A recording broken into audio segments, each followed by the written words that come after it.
Hello again. In my last video, I think it was my third one in my prostate cancer journey, there was improvement. I've had a PET scan since then and 2 consultations, and I have actually got some good news. But before I go into the good news, there's 2 or 3 things that I'd like to cover beforehand, and I'll try and be as quick as possible. Before I do that, hello, my name is Joe. If you haven't seen my previous videos, and I was diagnosed with prostate cancer about 2.5 years ago. It's in my prostate itself, it's in my seminal vesicles, and it's also on my lymphatic system. It runs from my prostate up to about here in my abdomen area, and then there's a gap, and then it's by the jugular on the left side of my neck.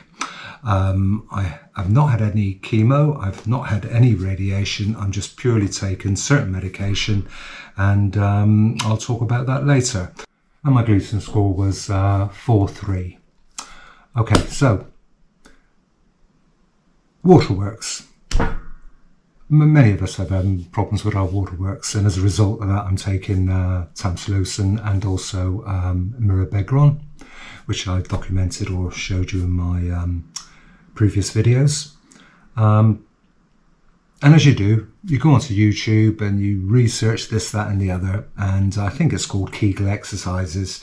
Well, to be honest with you, I never tried them, but one day I was going for my pee, as you do before you go to bed, and hoping that you're not going to get up in the middle of the night.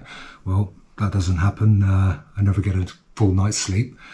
But I was standing there trying to have a wee, and then the flow started, and then all I did was I squeezed my buttocks and my flow stopped. I relaxed, my flow started again. So I thought, ooh, I could be onto something here. So as you know, when you sat on the settee, you're watching TV, and then you get up for whatever reason and you go, I need to go to the toilet like rapido, I need to get there. So what I did was I squeezed my buttocks and I waddled all the way to the bathroom, had a pee, and I thought it works.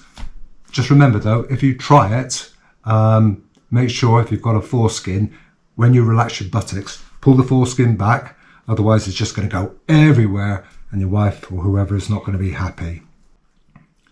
Obviously, if I was in a restaurant, I wouldn't bother doing that, so I'll just make sure I got my pads in my pants. But you look like a duck waddling to the toilet. Let me know how you get on with that, see if it works. Just stand there, clench your buttocks, relax. Okay, so if you remember rightly, if you've seen my previous videos, over the Christmas period and New Year I wasn't very well. I had a chest infection, I was laid up for about 2 weeks, got better from that, and then I got COVID and recovered from that, and then I started feeling really, really bad.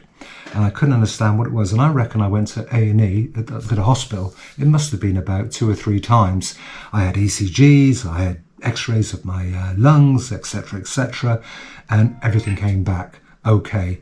No infections, bloods was okay, x-ray, lungs were okay, and I just couldn't work out what it was.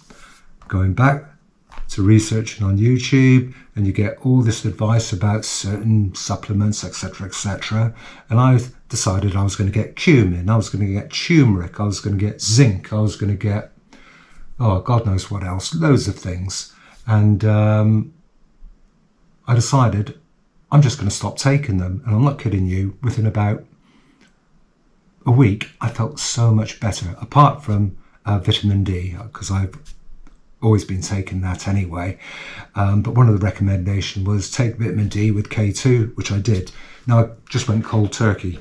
Maybe what I could have done was eliminated one, see how I felt, but I just couldn't be bothered. I just thought I'm going to stop taking them, and as I said, I got better. So as far as I'm concerned, just vitamin D now, 1000 IUs, and one thing I will say is I wasn't overdosing on them, because I went onto the NHS website and went by the minimum recommendation for each of those supplements, but it still made me feel rotten. I was getting out of breath just walking up the stairs, just feeling generally horrible inside, feeling like I had indigestion. So no more supplements for me. Okay, so let's now get on to the good news. Apologies for doing it this way, but I haven't got any software that allows me to do professional videos. So here we go. So this was when I first got diagnosed with metastatic prostate cancer. You can see it down in the prostate area itself, running up the lymphatic system. As I said, towards the abdomen. Ignore this. This is the urinary tract. And then there's a gap, which I said was strange. And this is the prostate cancer by the jugular. And you can see it's quite sort of spread there. And this is the PET scan that I had 2.5 years ago or 2 years ago. And you can see it clearly down in the prostate area and the indications here in the lymphatic system. And this was the PET scan. This shows the neck prostate cancer indication across my shoulder blades. And here it is quite clearly on the left side of my neck here. So that was 2.5 years ago. And this is the latest PET scan.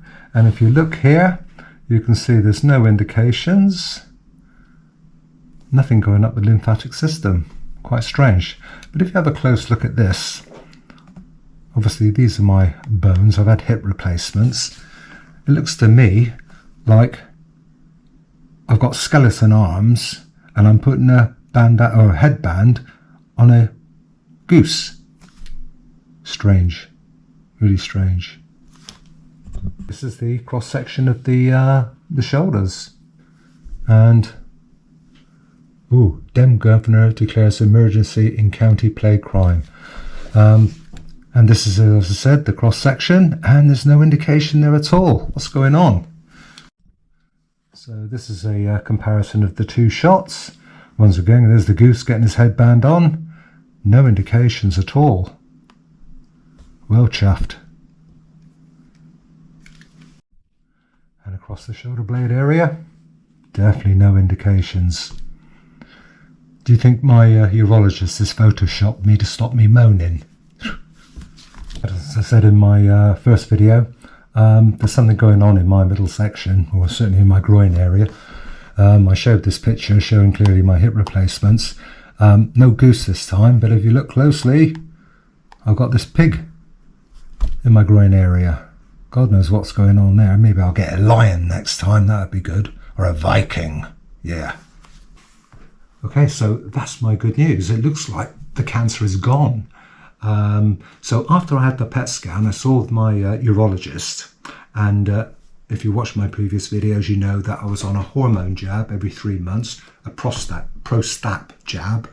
I was also on a drug called apalutamide.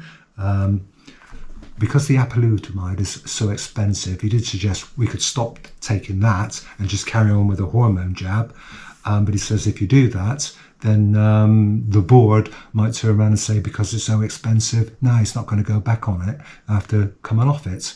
So what we decided was that I would not have my next 3 monthly prostate jab, but carry on with my apalutamide.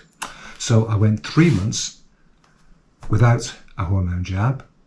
And then I saw the urologist, and he said that your PSA is still below 0, and it looks like everything's in order. So what we've done is we've stopped it again now. So when I see him again in December, obviously if my PSA starts to go up, then I'll have to carry on getting the hormone therapy. But so far I've been,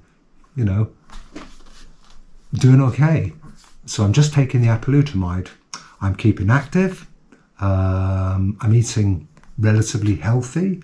As people have commented, I've got this sense of humour, which I haven't actually, put out there today. And hopefully I haven't upset anybody talking about the old DRE. But I'm just being positive. So all I can say to you guys, be positive. There is hope. There's a light at the end of the tunnel.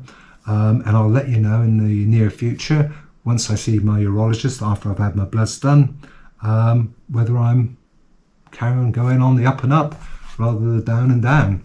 So Thank you for watching. I hope it hasn't gone too long. And until my next video, which I hope will be a thumbs up, everything's okay. Take care. Be positive. All the best.